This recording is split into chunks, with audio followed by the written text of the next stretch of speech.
여러분 생각해 보세요. 창작이라고 하는 것이 참 대단합니다. 창작이라고 하는 것은 남이 생각하지 못한 것을 생각해서 만들어내거나 혹은 그려내는 것을 가리켜서 창작이다, 그렇게 얘기하잖아요. 버려진 것들을 통해서 놀라운 가치로 새롭게 만들어내는 것, 이 창작이잖아요. 그런데 여러분, 만약에 창작을 하지 아니하고 창조를 한다면 그 가치가 얼마나 되겠어요? 창조를 한다면 그 가치는 돈으로 계산하고 환산할 수 없는, 이루 헤아릴 수 없을 만큼의 가치가 되어지게 된다는 거예요. 그런데 여러분, 하나님은 창작하시는 분이 아니라 창조하시는 하나님이시라고 하는 것입니다. 하나님은 있는 것에서 찾으시는 하나님이 아니라 없는 것을 만들어 가시는, 만들어 내시는 하나님이시라고 하는 것입니다. 그러니 얼마나 위대하고 얼마나 놀랍고 귀한 분이에요.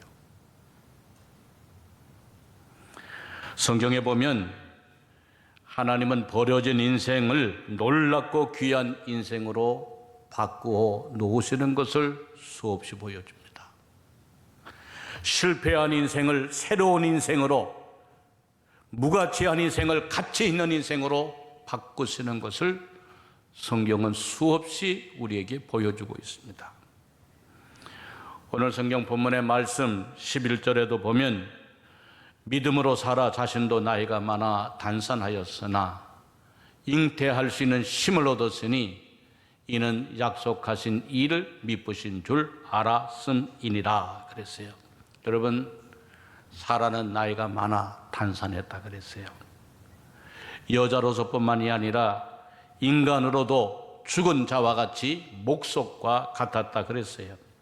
그러나 하나님은 이런 사라의 몸을 통하여서 하늘의 허다한 별과 같고 해변의 무성한 모래와 같이 생육하고 번성하여 아름다운 산자의 어머니가 되게 하여 주셨다는 거예요.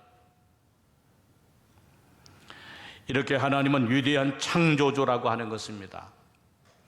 하나님은 이렇게 버려진 인생을 귀한 인생으로, 망가진 인생을 역사를 이루는 인생으로, 죽은 인생을 산 인생으로 바꾸어 놓으시는 하나님이시라고 하는 것입니다.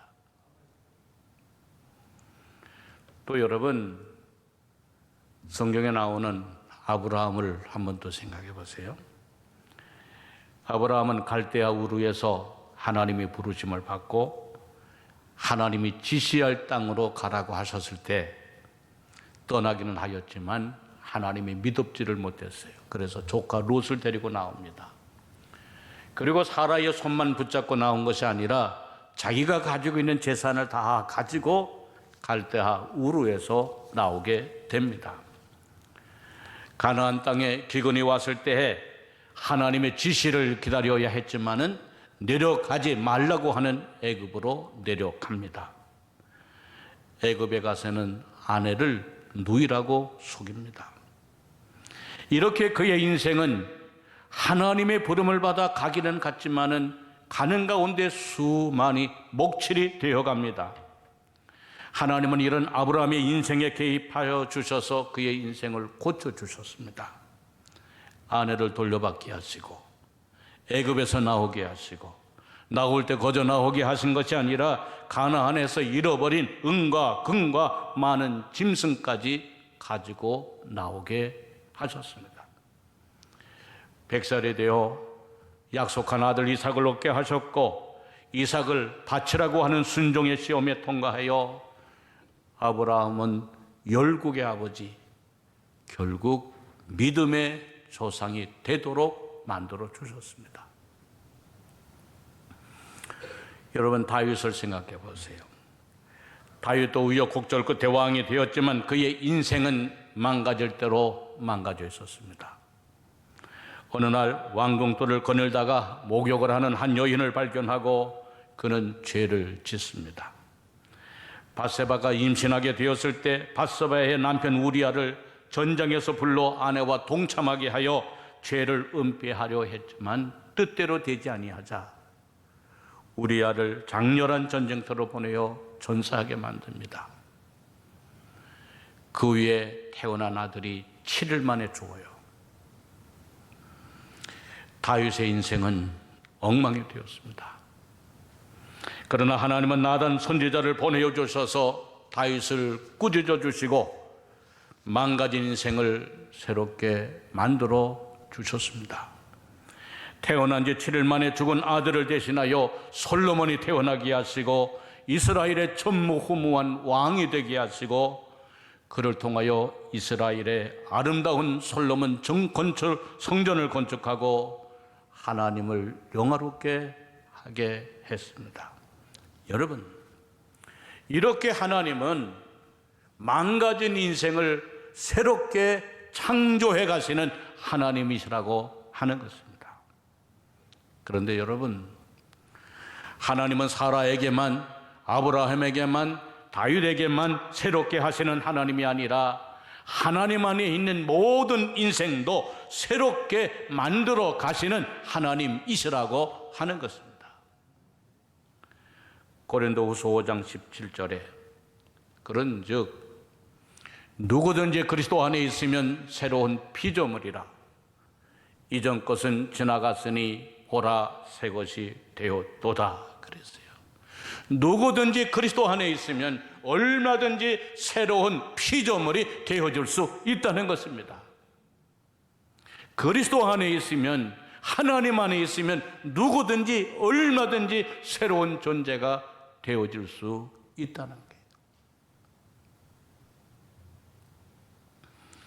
어떤 사람이 30년 동안 직장을 잘 다니다가 요사이 코로나19로 경제적으로 많이 힘들어서 회사에서 강제 퇴직을 당하게 되고 30년 동안 다니던 직장을 떠나야 하고 이후에 삶이 너무 막막하니까 자기 자신이 허무해지더라는 거예요. 그래서 자기 자신에게 용기를 주기 위해서 그는 11일 동안 서울에서 강원도의 정동진을 향하여 11일 동안 자동차를 한 번도 타지 아니하고 걷기 시작했어요. 하루하루를 걸어가면서 지금까지 살아온 인생에 대하여 그리고 남은 인생에 대하여 어떻게 살까? 허무한 자신의 마음을 달래면서 그는 11일 동안을 걷고 또 있다는 거예요. 이것을 알고 어떤 기자가 인터뷰를 했습니다. 걸으면서 가장 깊게 느꼈던 것이 무엇이냐 물었더니 이 사람이 대답하기를 대관령을 넘을 때에 그 대관령 주변에 배추를 심은 밭들을 보고 농부들을 보았는데 그 농부들이 다 자란 배추를 트랙터로 갈아엎더라는 거예요. 서울에는 배추값이 비싼데 왜 농부가 1년 내내 땀 흘리며 고생하여 지은 배추밭을 갈아엎을까? 농부를 찾아가서 물었다는 거예요. 서울에는 배추값이 큰 값인데 왜 이렇게 배추를 갈아엎느냐고 물어보니까 우리나라의 유통구조가 잘못되어서 아무리 이렇게 애쓰고 키워봤자 아무 소용이 없어서 갈아엎는다고 대답하더라 하는 거예요. 그래서 이 사람이 느끼기를 나보다도 더 힘든 사람이 또 여기 있구나. 나보다도 힘든 사람이 세상에는 많이 있구나 하는 것을 느꼈다는 거예요.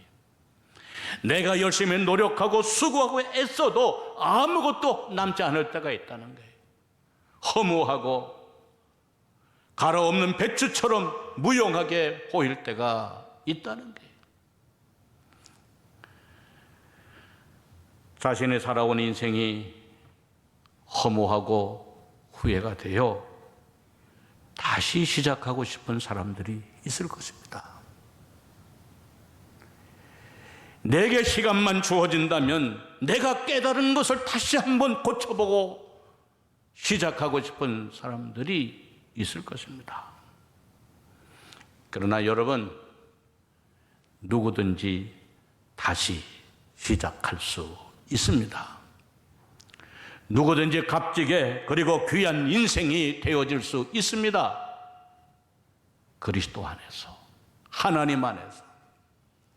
사랑하는 우리 노건교회 성도 여러분, 여러분의 남은 인생이 주 안에서 값지고 아름다운 인생이 되어지시기를 주의 이름으로 축원합니다. 사랑하는 성도 여러분, 여러분들도 이 험한 세상 약속을 받고 약속을 가지고 나가시기를 주의 이름으로 축원합니다. 하나님은 사랑하는 성도들에게 약속을 주시는 하나님이시고 그 약속을 이루어 가도록 하시는 분이 바로 하나님이시라고 하는 것입니다. 여러분, 어두운 밤일수록 밤하늘의 별은 더 영롱하게 빛을 바랍니다. 어두운 세상을 살아가는 우리들에게도 더 영롱한 하나님의 약속이 있어야 됩니다. 내가 너를 구속하였고 내가 너를 지명하여 불렀나니 너는 내 것이라. 하나님의 분명한 약속을 가지고 살아가야 한다는 것입니다. 사랑하는 성도 여러분, 여러분의 가정에, 여러분의 자녀에, 여러분의 일터에, 여러분의 인생의 계획에, 여러분의 남은 인생 가운데에 하나님의 약속을 가지고 살아가는, 뚜렷한 약속을 가지고 살아가는 여러분들 모두가 되어지시기를 주의 이름으로 축원합니다. 둘째는 어떤 사람이 새로워질 수 있느냐? 둘째는 약속을 이루어가는 사람이 되어져야 한다는 거예요. 약속을 가진 것만으로 부족합니다. 그것을 이루어 가도록 해야 한다는 거예요. 로마서 4장 19절에 바울은 먼 훗날 믿음의 어머니였던 사라에 대한 얘기를 사도 바울은 이렇게 얘기합니다. 그가 백선화되어 자기 몸이 죽은 것 같고 사라의 태가 죽은 것 같음을 알고도 믿음이 약하여지지 아니하고 그랬어요. 이 말씀을 보면 사라 자신도 자신의 몸이 죽은지를 알았다는 거예요. 내 몸으로 할 수 없는 걸 알았다는 거예요. 내가 잉태할 수 없는 것을 사라도 알았다는 거예요. 그러나 믿음이 약하여지지 아니하고 믿음으로서 그 모든 것들을 극복하고 이겨냈다는 거예요.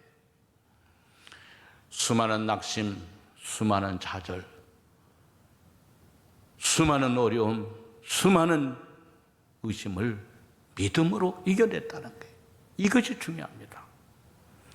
여러분, 사람들은 결과를 가지고 얘기하고 이루어진 것을 가지고 얘기하지만 결과가 이루어지기까지 그냥 되어진 것이 없을 겁니다.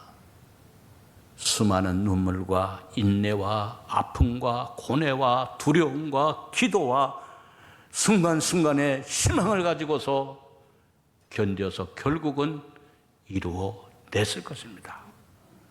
여러분, 믿음을 갖는 것이 중요합니다. 그리고 순간순간 이겨내는 것이 중요합니다. 여러분, 얼마나 좋은 계절입니까? 수확의 계절 맞이했어요.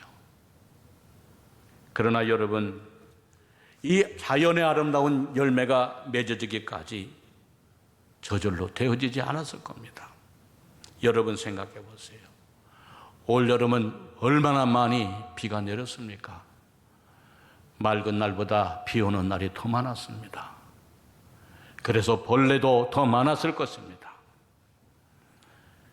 그러나 하루하루를 견디어내어 마침내 아름다운 열매가 맺어지게 된 것입니다. 여러분, 여러분의 우리들의 인생 가운데서도 하루하루가 중요한 겁니다. 순간순간이 중요한 것입니다. 결국은 그러한 순간들이 모여서 아름다운 열매를 만들고 이루게 되어진다는 것입니다. 여러분들의 수고와 인내를 귀하게 여기시기를 바랍니다. 참아내고 견뎌내고 믿다 보면 하나님이 이루게 하여 주시는 것입니다. 여러분, 이 긴 바다와 바다 사이를 연결하는, 긴 강과 강을 연결하는 다리가 있습니다. 그 다리를 가리켜서 우리 현수교라 얘기를 하는데, 이 현수교의 특징은 그 바다에 교각을 놓지 않는다는 게,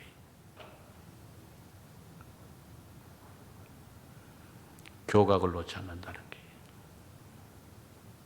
그래서 먼 바다와 바다를 연결을 하고 강과 강을 연결을 하는데, 이 현수교를 처음 만들 때 어떻게 하느냐. 현수교를 만드는 사람들이 처음에 시작하는 지점에서 놓고자 하는 끝의 지점에 연을 날린다 그래요. 연.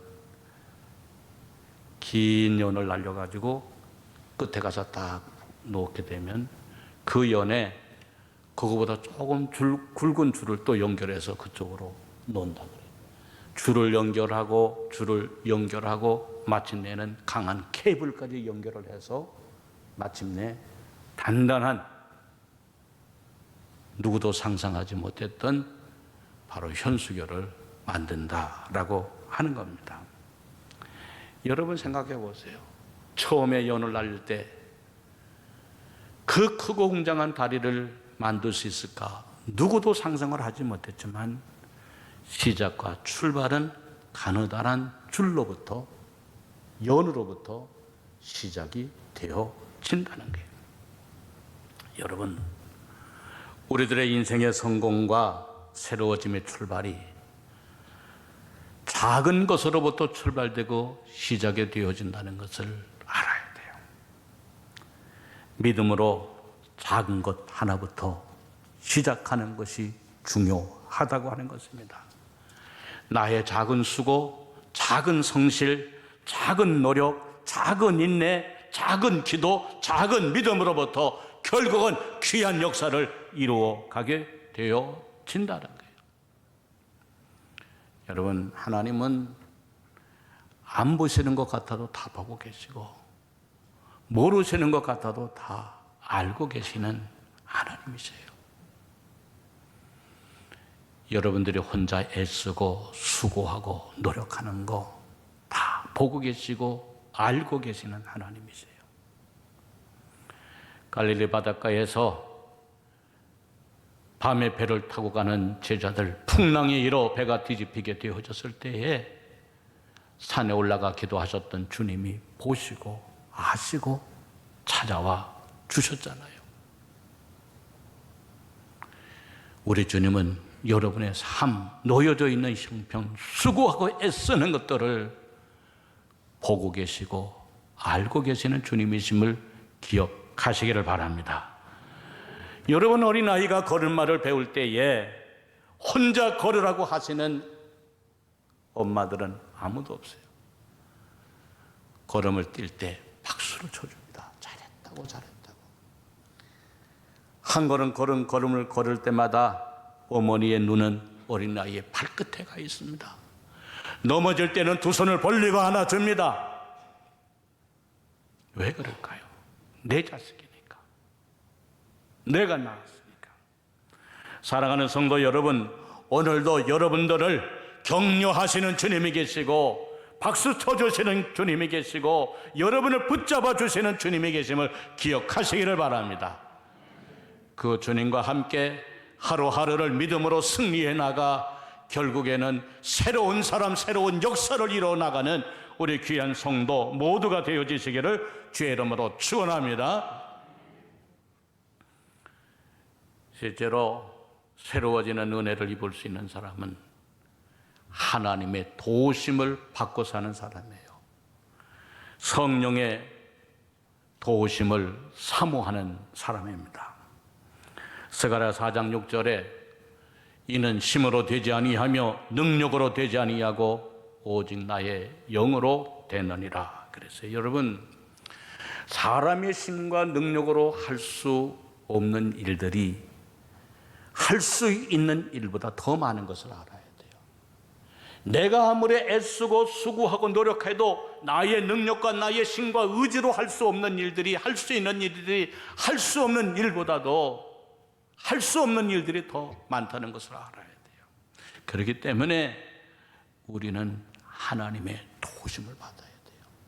성령의 도우심을 받아야 돼요. 화단에 물을 주고 화병에 꽃을 심는 거 우리가 할 수 있습니다. 그러나 사막에 물을 주고 마른 땅에 시내가 흐르고 광야에 이제 푸른 숲을 이루게 하는 것은 우리가 할 수 없습니다. 하나님은 불가능한 것을 가능케 하시는 하나님이세요. 그래서 그 하나님께 도움을 구하고 성령을 의지하고 성령의 능력을 구하며 살아가는 것이 바로 중요하다는 거예요. 왜? 우리 주님은 내 곁에서 우리를 도와주시는 분이시기 때문이다 말이에요.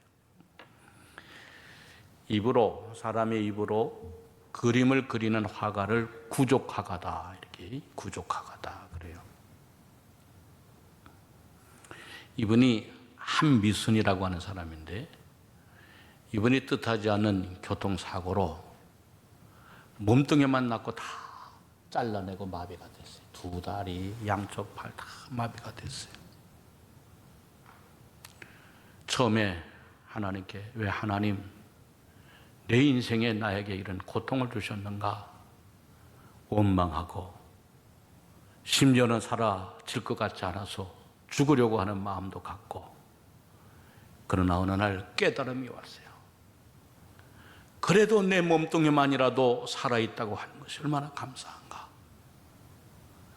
그래서 이 몸뚱이를 가지고 할 수 있는 일이 뭘까 생각하다가 입에 붓을 물고 그림을 그리는 일을 시작을 했다는 거예요. 입에 붓을 물고 그림을 그리다 보니 치아가 얼마 되지 않아 뻐근해지고, 입에서는 계속 침이 흘러나오는데 닦기도 힘들고, 입안은 다 헐어서 하루에도 수십 번씩 붓을 뱉어 버리고 싶은 마음이 있었다는 거예요. 그 가운데서도 그가 깨달은 것은 뭐냐? 살아있게 하여 주신 하나님 은혜, 그리고 내가 아무것도 할 수 없는 그 순간마다 나의 필요를 채워주시는 하나님의 계심을 깨닫게 되어서 오히려 감사와 찬양과 영광을 돌리게 되었다고 하면서 그가 깨달은 결론은 뭐냐? 홀로 있어도 혼자가 아니라고 하는 것을 깨닫게 되었다는 게. 그래서 이분이 책을 썼는데 책의 제목이 뭐냐? 홀로 있어도 혼자가 아닌이라고 하는 제목의 책을 썼다는 거예요. 여러분, 세상을 살다 보면 나 혼자 남겨져 있는 것 같고 덩그러니 내 몸뚱이 하나 떨어져 있는 것 같아도 내 곁에 나와 함께하여 주시고 나의 필요를 채워주시는 하나님의 계심을 기억하시기를 바랍니다. 여러분, 그 하나님과 함께 그 하나님의 도움을 받고 이겨 나가야 한다는 거예요. 사랑하는 성도 여러분, 얼마든지 누구든지 언제든지 능력 주시는 자 안에서 새로워질 수 있고 그리스도 안에서 새로운 피조물이 되어줄 수 있음을 기억하고 오늘부터 다시 시작하시기를 바랍니다. 다시 일어나시기를 바랍니다. 주님을 붙잡으시기를 바랍니다. 하나님께 꿈을 구하고 그 꿈을 품고 주님과 함께 출발하여 여러분 주위의 모든 삶이, 여러분의 가정의 자녀가, 또한 여러분의 남은 인생 속에서 셀 수 없는 하나님의 역사를 이루어가는 우리 녹음교회 모든 성도들이 다 되어지시기를 주의 이름으로 축원합니다.